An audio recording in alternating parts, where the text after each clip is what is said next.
Hey everybody, Elizabeth from Silvernest Homeschooling, mom of four, homeschooling for 12 years. I'm going to take you back to the very first year we homeschooled. My oldest was in first grade, and so I had 7, 5, 3, and 1, and we joined a hybrid program that helped pay for the school curriculum that we were using, as well as giving him enrichment classes, and I could pick which ones I wanted, and I could set the schedule. So our normal day would look like my husband usually getting up and making breakfast for everyone, and then him going to work. I knew that we wanted to have the oldest, of course, have his curriculum. So we chose Matthew C. and we chose phonics was Explode the Code. Those were our baseline every single day, get this done. He did 3 pages a day in Explode the Code. We started with book 1. He didn't need book ABC because he'd already been to a kindergarten program. And then we chose the first grade Matthew C. book. And so we would do those in the morning, and then I had my 5-year-old. I guess he was 6, and so she must have been only 4. So we had her doing some school as well because she was interested. And so in order to accommodate the fact that I had a bunch of littles that also needed to be /entertained and taught, we chose the 5 in a row program. All of those curriculums were suggested by my sister who had been homeschooling for a while, and they all worked really well for us as well. So 5 in a row, you take a book, you read it 5 days in a row, and you do math with it one day, science with it one day, English with it one day, art usually, and so it's just the same book. So for example, if I was to choose Madeline, I would have them do some math with the 12s. We would try to make some pastel art. We would learn about the Paris or that time period, and maybe some French words, maybe eat some French food. And then for English, we would maybe write our own story or narrate our own story, or look at the different words and try to see if there's any vocab words we didn't know. And then maybe for our science experiment, we would maybe do some learning about medical health, because in the story she has an operation. So that would be our every week. We'd pick a book from the 5 in a row curriculum or from the library once I figured out how it worked. And so we would sit at the table to get math done and to get our phonics done, which deteriorated to wherever we wanted to as long as the handwriting was okay.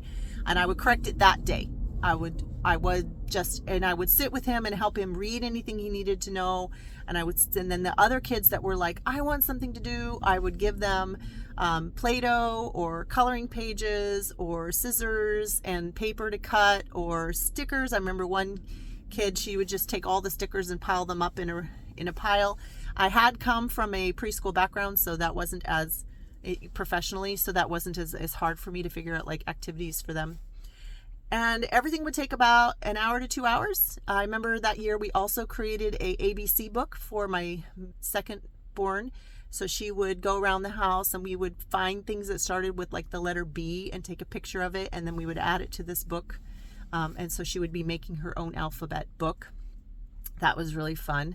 We also did some memory game where we took photos of all the family that we don't see very often, and we put them through, I don't even think we had a laminator. We put contact paper on them to make them a little sturdier, and had the kids play memory so they could remember their family. Things like that. Played some games, and anytime I could, I'd incorporate Lego. We even did a Lego unit that year, and so they would do their math with Lego. They would build the habitat of the animal that we were studying or the people we were studying out of Lego and come and show it to me. So that was our school for first grade, second grade.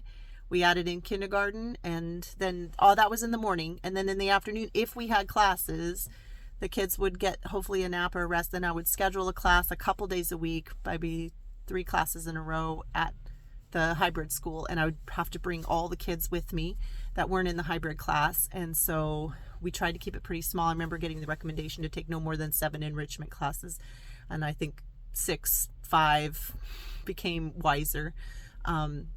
So then that would be a few days a week. That got us out of the house and helped us have a time period we need to be done by.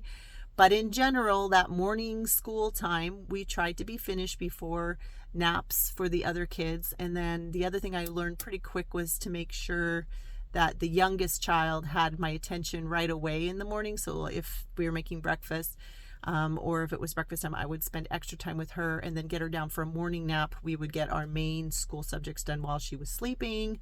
Then when she woke up, I would give her attention again. And then as much as possible, that third child was a pretty sit still, focused type of kid, thankfully. And so I would just incorporate her with the stories. And then if I felt like the kids weren't getting enough, the other thing I would do is go to the library and check out, a stack of 15 books that would go along with our book for the week. And so we might read Madeline, and then we might read 3 books that they would pick from the pile.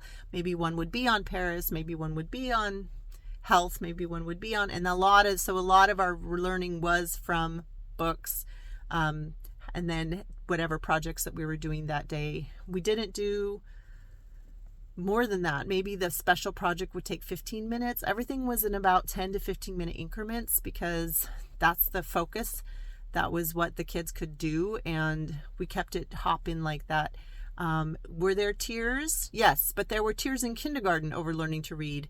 And I guess the final thing we had them do is we also had him read for 20 minutes every day. So Explode the Code, Matthew C., 5 in a row pile of books, and maybe a project. Potentially have a class to 3 classes at the school, and then 20 minutes of reading. That more than filled his day. And then the days that we didn't go to the school were just down days in the afternoon, just restful. And then at night, he would read with his dad, like his dad would read to him stories. So I kind of read during the day. He would kind of read at night. He read the exciting, nonfiction ebooks. And that was kind of the way that we did school back then. And that system lasted us until my son was in probably 3rd grade is when we started making switches. And we kept the kids in that system. It worked great for everybody all the way up till the math. Actually, we took all the way up till 5th grade.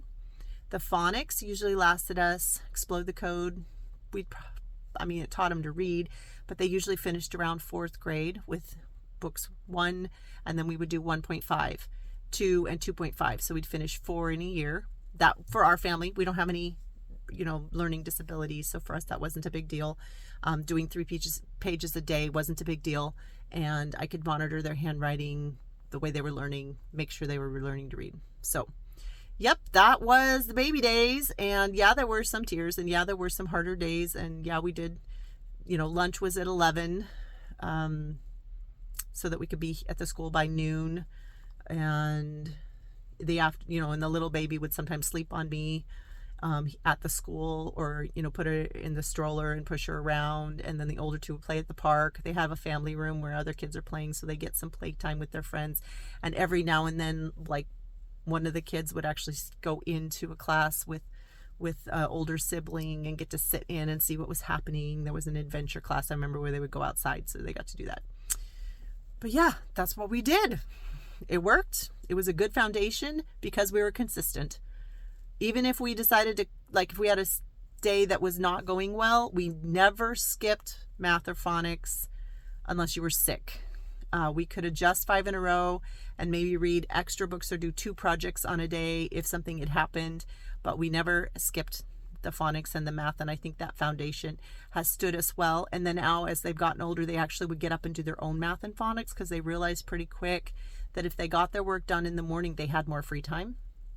And so even to this day, my kids often get up before me, get all their chores done or get their work done that they have control over. And then I would get up and I would start correcting it from the moment I get out of bed. So, yep.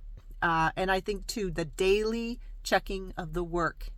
You don't want to let it get too far behind when they're so little, because if they're writing that A wrong, then they're practicing that A wrong for the whole week. And it's harder to unlearn.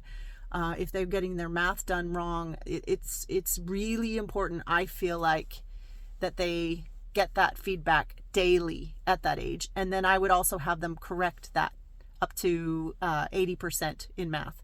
So if they got it wrong, that was fine. but then they had to go back and fix the work up to 80% and before they were allowed to move on. And that was done that day. So if they rushed the work, then they were just going to have to go back and redo it. And they knew that. And the same with the phonics, they had to fix it that day. So it inspired them to do a better job, to slow down, to focus, because they knew. And so if I waited to correct their work, they would get so discouraged because they'd have a stack of things to correct. I'd have a stack of things correct. So yeah, that's my other probably great takeaway, is for as much as possible for every subject, even in high school, correcting daily, putting the same effort they're putting in is the best. I just finished a 2-week hiatus. We were on a work trip and I came back to correct everybody's work after about 2 weeks. And man, they were discouraged because even though they did, 10 great pages, they had 3 pages that needed work, and it feels overwhelming to have 3 whole pages to fix. So, the faster, the more consistent you can be, the more consistent they will be. And when you point out the benefits, they can choose to not, get up in the morning and get that done, but they are, they're logical. They can understand some of that, trade-off. So I hope you're having a great day. If you have smalls, I hope this was helpful, and I will tell you on another day how we kind of did the upper elementary school, but that is how we handled lower elementary. Have a great day. Bye.